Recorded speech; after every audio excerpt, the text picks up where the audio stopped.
Alors, c'est donc Gaëtan Brispierre, qui est sociologue, expert de la transition énergétique et écologique du bâtiment, cabinet de sociologie GBS. Merci Dominique et bonjour à tous.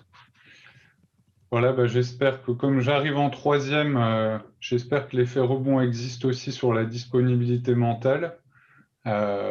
Voilà, je vais vous faire une présentation que j'espère la plus concrète possible. Donc en apportant un regard sociologique à partir d'enquêtes de terrain sur cette question, sur ce domaine spécifique des économies d'énergie dans le bâtiment. Je vais avoir une présentation en 3 temps. D'abord quelques remarques préliminaires et puis ensuite je développerai 2 cas, les appareils électroménagers, électrodomestiques et puis les bâtiments performants.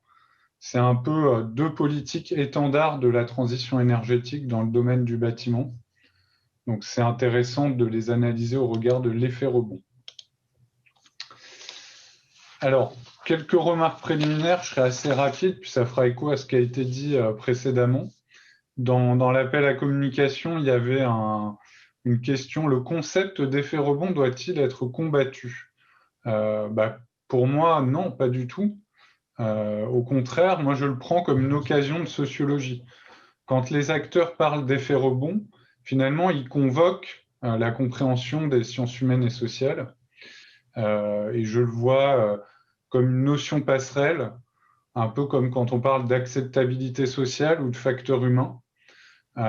Donc, c'est des notions qui peuvent être critiquables d'un strict point de vue des sciences humaines et sociales, mais qui sont des bons points de départ pour un dialogue interdisciplinaire. C'est ce que disait mon prédécesseur sur la possibilité que ça permet de dialoguer, par exemple, entre sociologues et économistes néoclassiques. Peut-être le deuxième point, effectivement, ça a été dit aussi, il y a différentes définitions de l'effet rebond, donc moi j'ai aussi cette approche-là d'avoir une définition la plus ouverte possible. J'ai une approche inductive, donc moi ce qui va m'importer, c'est que les différentes situations que j'observe puissent rentrer dans cette définition. Alors je propose la mienne, qui vaut ce qu'elle vaut. L'effet rebond, pour moi, c'est quand les changements sociaux, que ce soit en termes de comportement, de mode de vie, vont annuler tout ou partie des gains énergétiques espérés d'un progrès technique. Donc, c'est une sorte de contre-performance sociale d'un changement technique planifié. Et d'un point de vue sociologique ou de la théorie sociologique, moi, j'ai envie de la rapprocher de la notion d'effet pervers proposée par Raymond Boudon, au sens où l'effet rebond, c'est un effet d'agrégation de conduite individuelle qui va produire un résultat contraire à celui recherché. Alors, recherché par qui, c'est la question, parce que dans l'effet rebond, il y a un sous-entendu négatif, ça serait mal. Alors, c'est sans doute mal, effectivement, du point de vue des concepteurs ou des promoteurs du changement. Ça n'allait pas forcément du côté du consommateur, du citoyen, parce que derrière l'effet rebond, ça peut être pour lui une amélioration de son plaisir ou de son confort. Voilà, et puis dernière remarque préliminaire, il me semble, et ça a été dit aussi, que l'effet rebond peut s'analyser à différentes échelles d'observation. D'un point de vue sociologique, c'est Dominique Desjeux qui a développé ce concept-là. Donc l'échelle macro, on en a pas mal parlé, je ne vais pas y revenir. L'échelle micro, c'est par exemple ce que François, je crois, a appelé l'effet Prébon. Alors, je ne connaissais pas le terme. Oui, quand on va rénover énergétiquement un bâtiment, les occupants peuvent modifier leur utilisation du chauffage et donc ça va jouer sur le calcul de gains énergétiques qu'on avait fait au départ. Mais je pense qu'il y a eu aussi un effet rebond qui peut se jouer au niveau mésosocial. Et on le verra, il peut révéler finalement l'effet rebond aussi un défaut de coopération entre les acteurs du jeu social.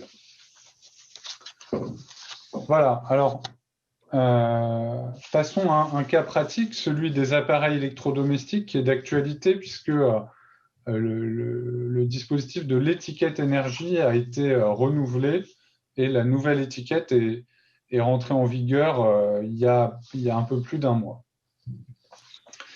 Alors, qu'est-ce qu'on observe? C'est que depuis les années 90, effectivement, cette politique publique de l'étiquette énergie et puis d'autres ont permis une amélioration très élevée en termes d'efficacité énergétique des appareils électrodomestiques.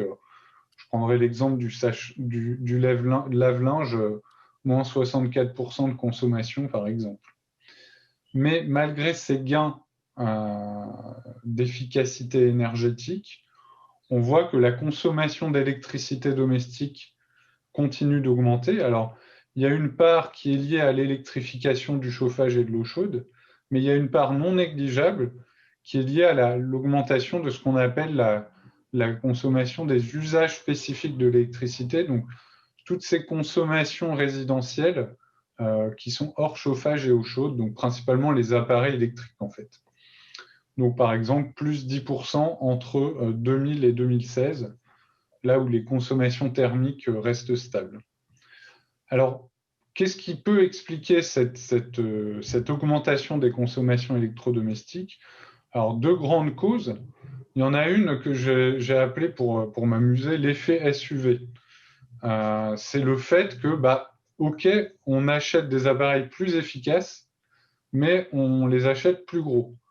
Alors maintenant, on achète des télés à écran géant pour la Coupe du Monde ou à d'autres moments. C'est la mode des frigos double porte, donc genre frigo américain. Et puis, ces dernières années, on a eu une augmentation moyenne de la capacité des lave-linges de 6 à 9 kg. Donc voilà, tout grossit, nos appareils grossissent, et donc ils consomment plus. Il y a aussi une démultiplication du nombre d'appareils. Alors, bon, je ne sais pas exactement ce que vaut ce chiffre, mais dans les 30 Glorieuses, on était autour de 10 appareils électriques. Aujourd'hui, on serait plutôt autour d'une centaine, en incluant les luminaires. Et donc, voilà, on voit que le taux d'équipement de certains appareils est arrivé à saturation, mais il y a un phénomène du double équipement qui se développe. Et puis, on a évidemment l'arrivée de nouveaux appareils, que ce soit le petit électroménager, ou tous les appareils liés au digital, j'y reviendrai. Donc pour moi, pour diminuer finalement la consommation d'électricité des appareils, la question, ce n'est pas seulement d'acheter efficace, même si la question peut se poser, c'est aussi de déconstruire la norme du suréquipement qui s'est instaurée, et puis de travailler sur les usages, ce qui est finalement assez peu fait aujourd'hui. Alors rentrons là-dedans. L'achat efficace. Oui, donc des étiquettes énergie. Quand on fait des sondages, 90% des consommateurs disent que ça compte dans leur achat, l'étiquette énergie, que c'est un critère important. Mais en réalité, sa prise en compte, elle est bien plus contrastée. Et d'ailleurs, la France est un des moins bons élèves de l'Europe sur l'achat d'appareils efficaces. Une partie de l'explication tient à la structure de l'offre, qu'est-ce qu'on propose aux consommateurs, mais une autre partie vient aussi de l'attitude des consommateurs vis-à-vis de l'énergie dans leur achat. Il y en a qui sont plus ou moins informés ou profanes, mais ce qui m'a semblé intéressant là, c'est de montrer qu'il y avait des profils de consommateurs qu'on a appelés dissonants, c'est-à-dire avec un écart entre les intentions et les actes. On a par exemple le technophile. Alors le technophile, lui, il va faire très attention à l'étiquette énergie, mais c'est parce qu'il est suréquipé en appareils électroniques notamment, et donc il veut acheter efficace pour ne pas se poser de questions en termes d'usage et pour ne pas se priver et du coup maîtriser sa facture. Et puis un autre profil dissonant qu'on a appelé le paradoxal. Donc lui, il est paradoxal parce que c'est quelqu'un qui se dit très écologique, qui effectivement, quand on l'interroge sur ses pratiques, va déclarer un grand nombre de pratiques écologiques, mais qui par contre, sur les appareils électriques, veut se faire plaisir. Il se contraint déjà beaucoup sur les transports, sur le recyclage, sur les circuits courts, et par contre, sur le digital, là, il veut pouvoir se faire plaisir. Donc, une dissonance, une contradiction qui va s'exprimer aussi au niveau de la perception des consommations d'électricité. Ça, c'est quelque chose qui est bien connu, qui avait déjà été largement montré par Marie-Christine Zelen, qui est parmi nous. Donc, je ne vais pas insister dessus, mais les consommateurs ont tendance à sous-estimer la part de leur consommation d'électricité et ont une perception déformée de la performance des appareils électriques parce qu'ils se basent plutôt sur des indicateurs subjectifs, hein, ce n'est pas des ingénieurs.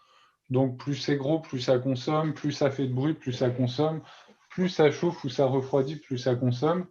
Mais voilà, on est sur ce type d'approche-là.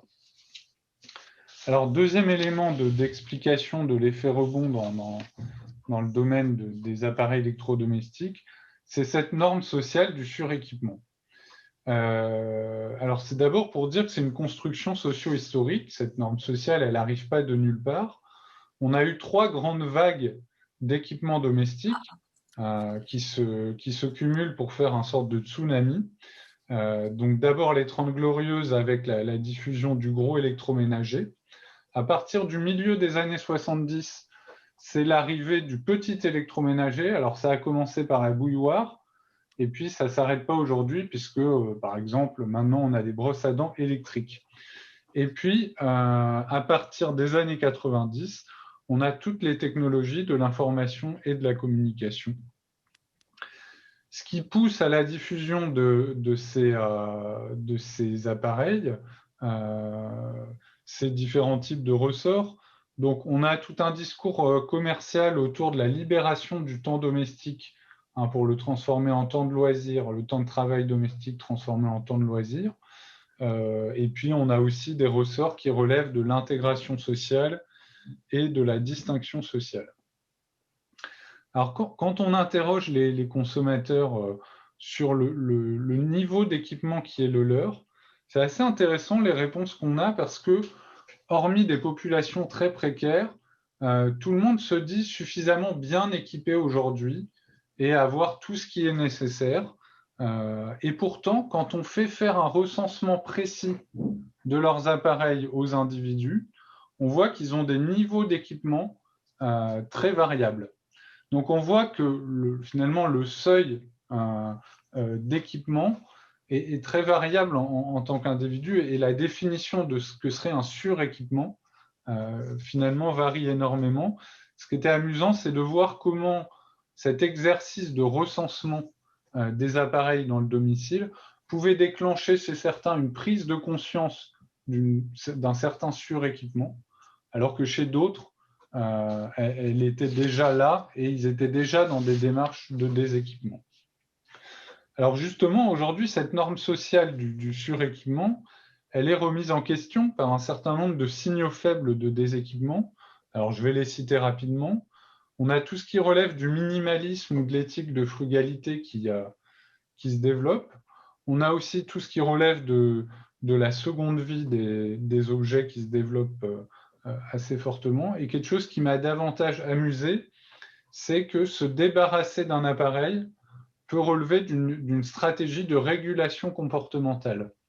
On va enlever sa machine à café parce que ça peut être une manière de moins boire de café. On va enlever sa friteuse parce que on veut faire un régime. Donc ça, c'était quelque chose d'inattendu pour moi. Mais face à ces signaux faibles, on a toujours des tendances lourdes qui poussent à l'équipement. Donc le progrès technique, évidemment. Des changements dans le mode de vie, alors qui peuvent paraître assez paradoxales.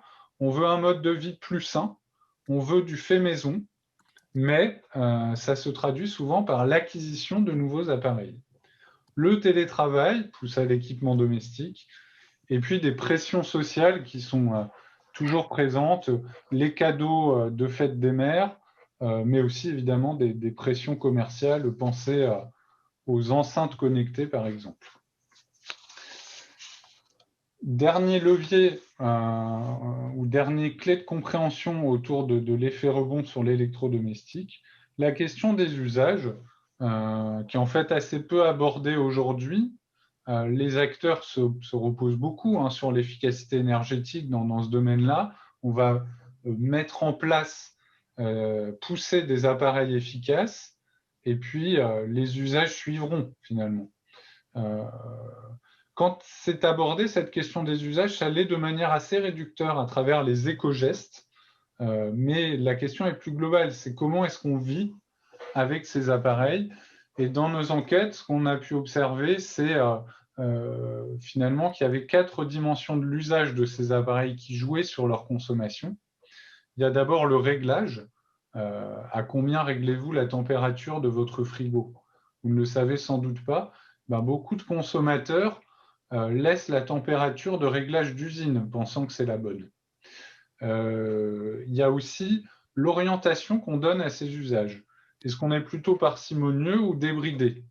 Par exemple, l'usage du sèche-linge. Est-ce qu'on en fait un usage uniquement en saison froide ou est-ce qu'on en fait un usage toute l'année? Est-ce qu'on se donne des limites finalement?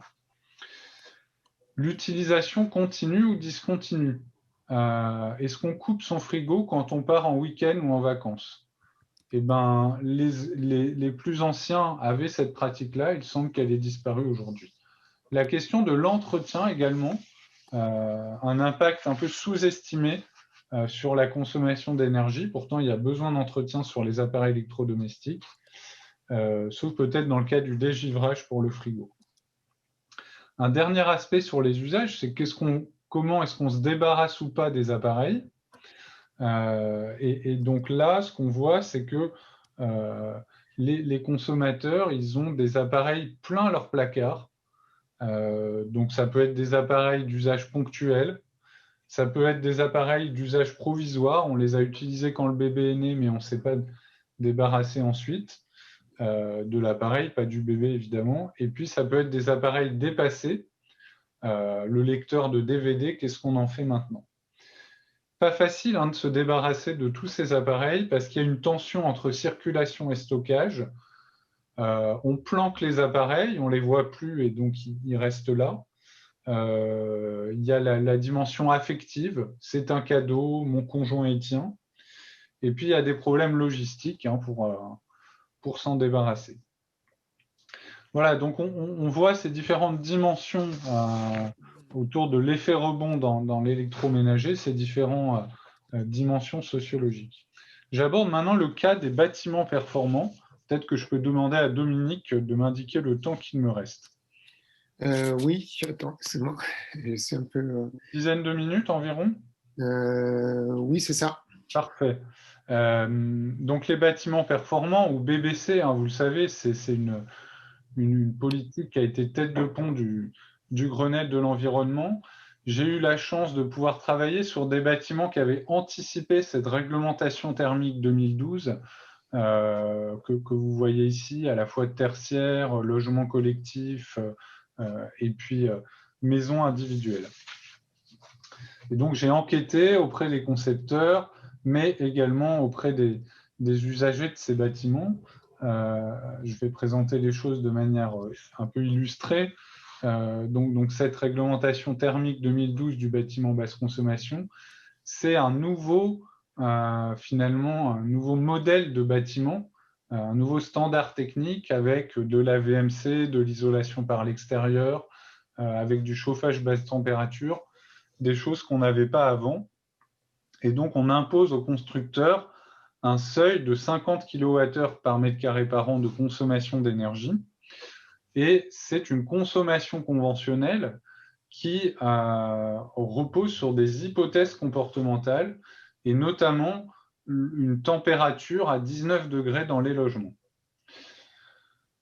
Et quand on a construit ces bâtiments et qu'ils ont commencé à être occupés, on a évidemment fait des campagnes de mesure pour voir si l'objectif de 50 kWh par mètre carré par an, alors ici c'est 42, mais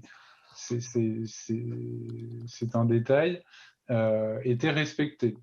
Et ces campagnes de mesure, ce qu'elles ont montré, c'est qu'il y avait des dépassements de consommation par rapport à l'objectif.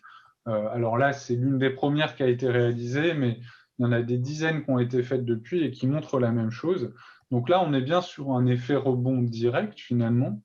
Et l'explication qui est donnée, c'est souvent le graphique que vous voyez à droite, c'est que les températures dans les logements sont supérieures à 19 degrés, hein, et donc le raccourci est vite fait. Donc le raccourci est vite fait par certains professionnels qui vont dire finalement c'est de la faute des habitants qui chauffent trop fort, et donc il faudrait leur enseigner ce que moi j'appelle le savoir-vivre en BBC. Le point de vue des habitants est évidemment tout différent, puisque de leur côté, les habitants, en tout cas certains, vivent des situations d'inconfort thermique, d'autres soulignent des malfaçons, et donc accusent finalement les professionnels d'un certain nombre de problèmes qu'ils rencontrent dans ces nouveaux logements qui correspondent à des technologies nouvelles. Alors, peut-être un premier résultat, là j'étais plutôt dans le constat, c'est que finalement la performance énergétique, elle peut pas être le fait, et l'effet rebond ne peut pas être le fait uniquement d'un acteur, hein. C'est ce que disait l'un des intervenants précédents. On voit à travers ce schéma que finalement, ça se joue au niveau de l'intervention des différents acteurs, hein, ce schéma qui montre finalement les écarts de consommation par rapport à l'objectif. On voit qu'il y en a qui relèvent des concepteurs, problèmes dans les modèles de calcul, défauts de conception, d'autres qui relèvent des entreprises de travaux, est-ce qu'on a bien assuré l'étanchéité à l'air des ouvrages, et puis d'autres qui relèvent des entreprises de maintenance, hein, et donc il y a la question, par exemple, de la mise en place des réglages. Donc voilà, on voit qu'il n'y a pas que l'occupant, il y a toute une chaîne d'acteurs qui peut expliquer aussi ces écarts de consommation par rapport à l'objectif. Si on prend maintenant au sérieux cette question de la consigne de chauffage à 19 degrés, ce qu'on voit, c'est que face à ça, hein, c'est des bâtiments dans lesquels le chauffage a été réglé au plus juste, hein, voire bridé. Face à ça, il y a des inconforts chez les occupants, pas chez tous, mais quand même chez beaucoup, hein, et confirmés par d'autres enquêtes que les miennes. Pourquoi ? Parce que déjà, une même température ne peut convenir à tous, hein. On a des besoins de température très différents en fonction de beaucoup de critères. Et puis, surtout, la manière d'utiliser le chauffage dans un BBC est très différente que dans un bâtiment ancien. Dans un BBC, vous ne pouvez pas vous dire « Tiens, j'ai froid, j'augmente le chauffage et 5 minutes après, vous avez chaud. » Parce que, tout simplement, le chauffage est basse température. Il faut être beaucoup plus dans une logique de prévention et d'anticipation de vos besoins, dans la manière dont vous gérez le chauffage et dont vous cherchez à conserver la chaleur. Donc ça, c'est des choses qui, évidemment, mettre du temps à s'approprier pour les habitants. Et donc, ce que j'ai pu observer, c'est un phénomène que j'ai appelé de compensation électrique de l'inconfort thermique, traduit en bon français, c'est les gens mettent des convecteurs en plus de leur chauffage, des radiateurs d'appoint dans leur logement. Et donc ça, c'est évidemment complètement contre-productif par rapport à l'objectif des concepteurs et des politiques publiques. Et on a le même type d'appareils avec des climatiseurs portables, hein, parce que le confort d'été est difficile à gérer dans un bâtiment basse consommation. Donc je vais passer sur la question de la cogestion des températures, juste pour dire que finalement, ces consommations supplémentaires liées aux convecteurs, aux climatiseurs, elles ne sont même pas comptabilisées dans les graphiques que je vous ai donnés tout à l'heure. Hein. J'ai vu, Dominique, merci beaucoup. Puisqu'elles se comptabilisent sur les usages spécifiques de l'électricité et pas sur ces consommations thermiques qui sont comptabilisées dans la réglementation. Alors, Maintenant, faisons 3 pas de côté par rapport à la réglementation. D'une part, dans ces bâtiments-là, les habitants utilisent aussi de l'électricité. Alors la réglementation, elle ne porte pas sur l'usage de l'électricité domestique, mais ce qui était intéressant, c'est de voir le contraste entre certains habitants très engagés au niveau de ces bâtiments qui étaient pionniers, qui les avaient achetés pour ça, pas tous les habitants, hein, mais qui par ailleurs étaient très précautionneux sur leur consommation thermique, etc., mais qui pouvaient être suréquipés en équipements électrodomestiques.